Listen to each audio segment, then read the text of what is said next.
Rediscovering the importance of lifestyle.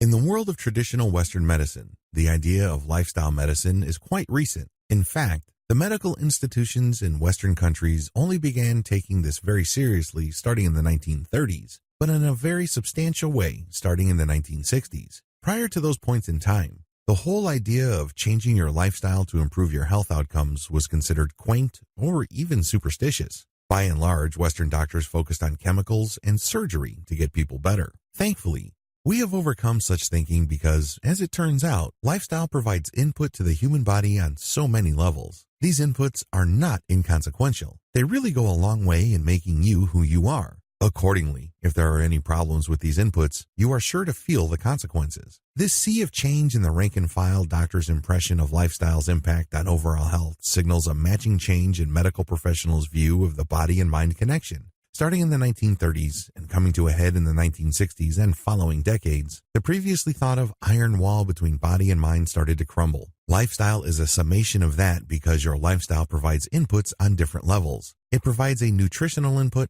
and a social input. Your work conditions have a very significant impact on your well-being. Stress can either push you forward or drag you down. This applies across the board. Your ability to mentally focus is part of the equation. Believe it or not, your financial state plays a big role as well. Finally, tying all of this together is your spiritual aspiration. You may not be a particularly religious person, but everybody has a spiritual component regardless of whether we wish to recognize it or not. All of these inputs work together. They flow through each other, and they impact each other in a very significant way. The big problem here is the fact that human beings are actually being pushed from different angles. All of these are inputs. What you choose to eat in any given day has a tremendous effect on your overall well-being. Take the case of magnesium. Do you feel irritable? Do you feel sad for no reason? Do you often get out of bed in a bad mood? Does it seem like things don't quite work out for you, or at least you feel like things aren't panning out? Well, you might want to consider the amount of magnesium in your diet. Fairly recent nutritional studies show that deficiencies in magnesium, which a lot of people suffer from, impact a range of mental, emotional, and physical states. The same applies to vitamin D. A lot of people are thinking that vitamin D is a no-brainer.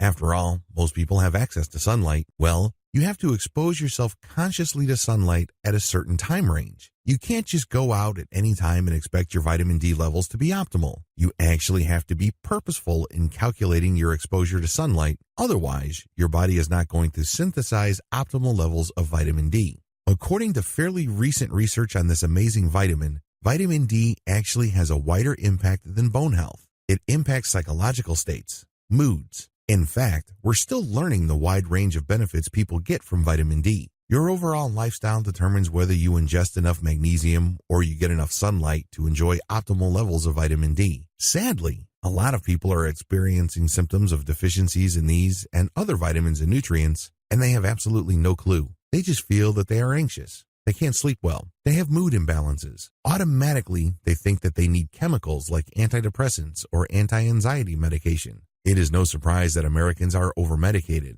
It's like trying to kill ants by burning down your house. I would think that you know that doesn't make any sense. However, this is precisely the problem that we have when we do not completely realize how important lifestyle choices are. Social input.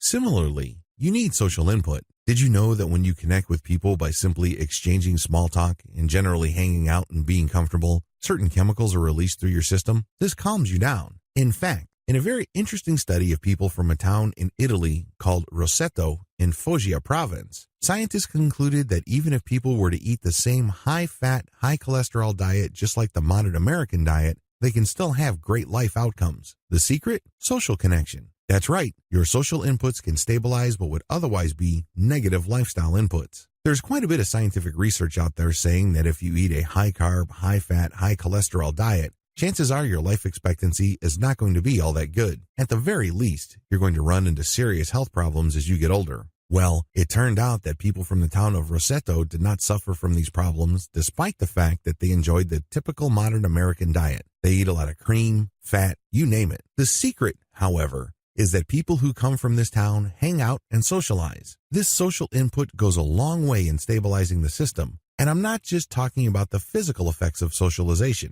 When you socialize, there's a tremendous emotional effect as well. It's very hard to be lonely. It's very hard to feel so disconnected that you want to kill yourself. That usually doesn't happen when you're in a social environment where people genuinely care about you. When you don't show up, people ask where you've been. People look after you. People are curious what you're up to. In primate societies, social cohesion is maintained when chimps and monkeys groom each other. Well, we no longer do that on a large scale, but we have a substitute. We talk to each other. It doesn't have to be big. You don't have to talk about the heavy, substantive issues of life. Even small talk is enough. Even smiling at each other produces a biochemical response that tends to stabilize mood. Never underestimate the power of social input when it comes to your general physical health. Work conditions. In the West, there is an ongoing obesity epidemic primarily because in the past 30 years, people are no longer walking around. In the span of a typical 8-hour workday, people are not normally spending a significant amount of time standing up or moving about. Instead,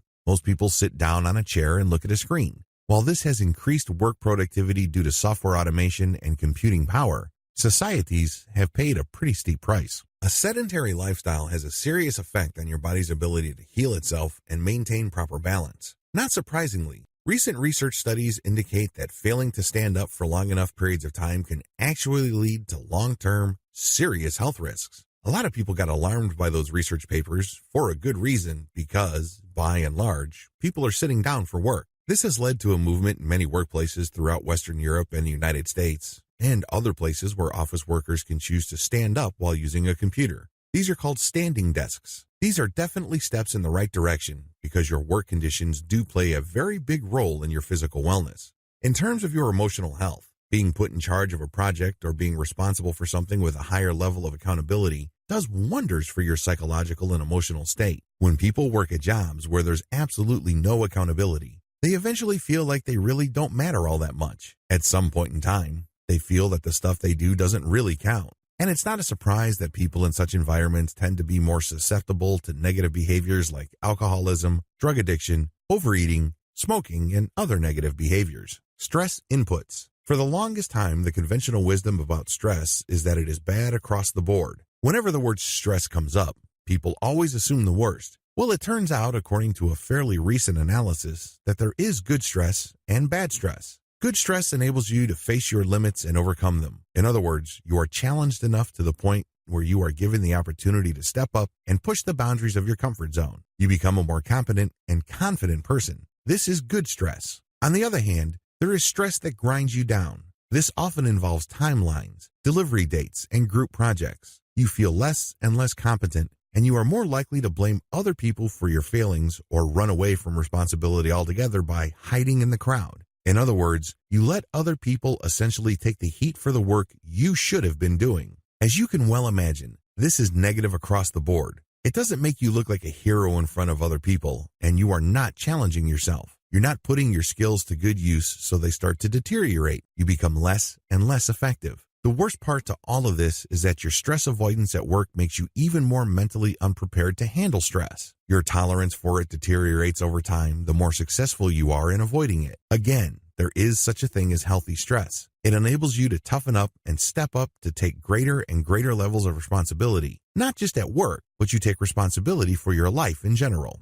Mental focus. What you choose to focus on plays a big role in your lifestyle's inputs. If you keep dwelling on the past, don't be surprised if two things happen. You don't enjoy your victories now, or you get upset because of past perceived harm. Neither of these are good. The problem with the past is that most people use it the wrong way. There's really only one good reason you should think about the past. You need to use it as a map for the future. Other than that, you end up dragging yourself down and holding yourself back the more you think about things that have already happened. I don't know about you, but I don't have access to that amazing high-tech DeLorean sports car time machine from the movie Back to the Future. That's really the only way you can change the past. Facts already happened. Things already took place. The genie is out of the bottle. There's no way you can put it back in. Unfortunately, a lot of people keep obsessing about the past with the unstated assumption that the more they think about what happened, that somehow, some way, it will change their present reality. It doesn't work that way. If anything, it just depresses you,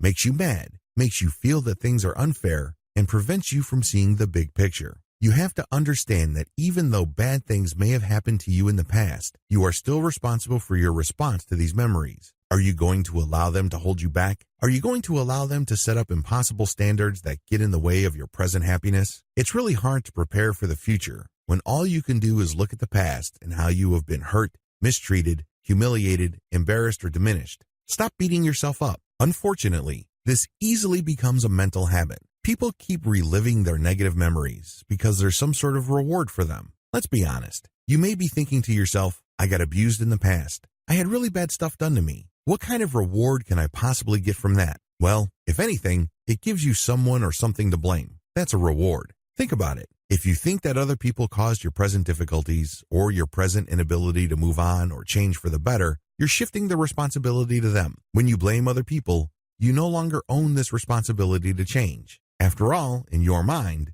they caused the problem. However, you pay a big price because when you say that somebody caused the problem in your life, you're also logically telling yourself that they have the solution. Do you see why this is a problem? It's bad enough trying to change yourself. Can you imagine trying to change their mind? Also, if the past abuse or harm was done by somebody who has moved on, how are you going to get a hold of them? It would be physically impossible. Moreover, even if you were able to track them down, it's anybody's guess whether they would really want to help you. They've moved on with their lives. Do you see what's wrong with this problem? Do you see what's wrong with this mental solution? You have given them the ability to fix your problems. When you blame others, you have given them the ability to fix your problems. You've handed them control. Refusing to blame and taking responsibility for whatever is wrong or frustrating with your life in the here and now is one of the most powerful acts you can ever take because you are retaking control. You are saying, the past may not have been my fault. My present is my responsibility. I choose to change what I focus on. I choose to take action on these negative feelings that I have from the past. Please understand that mental focus, whether it takes the form in past issues or worries about the future, tends to get worse over time. Why? What you dwell on grows. So, be very careful about what you constantly think about. Pay attention to your mental patterns because these have emotional, psychological, physical, and other inputs. Financial input. Stressing out about money impacts your self-confidence, which, in turn, impacts your competence and, eventually, your self-esteem. People who stress out about the fact that they do not have money often reduce themselves based on their current financial state. Have you ever said to yourself when you're looking at a nice-looking car or a great-looking gadget at a store somewhere that you do not have the money? Have you ever seen a friend's Facebook timeline update and said to yourself, well, the rich get richer and the poor get poorer, or something similar? When you say these things to yourself, you are responding to the financial inputs in your life.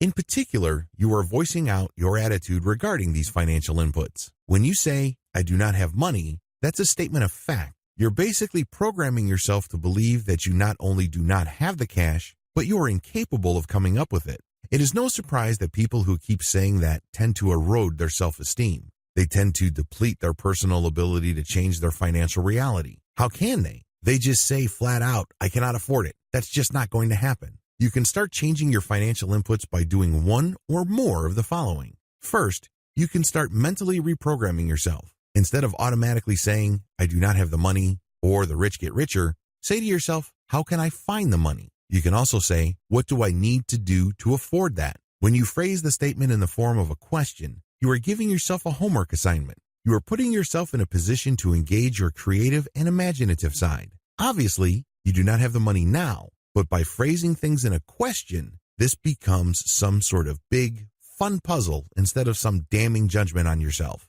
When you constantly say to yourself, how can I find the money? You start jogging your creative faculties to zero in on an alternative reality. The alternative reality, of course, is you driving around in a Ferrari or living in a big mansion. The more you focus on it, the more the answers start to appear. This may mean that you'd have to take a second job.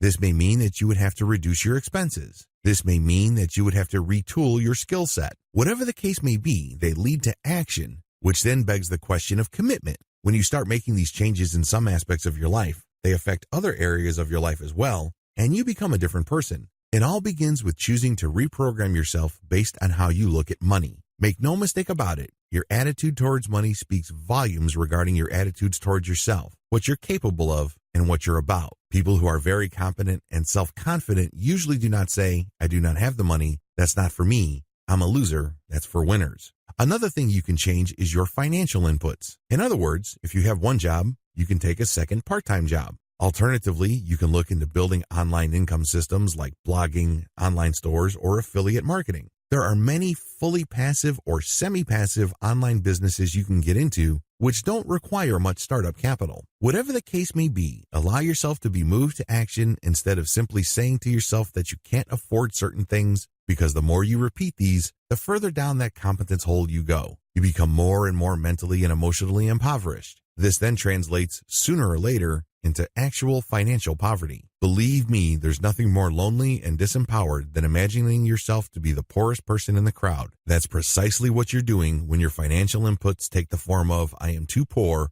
or I don't have money, I can't afford that.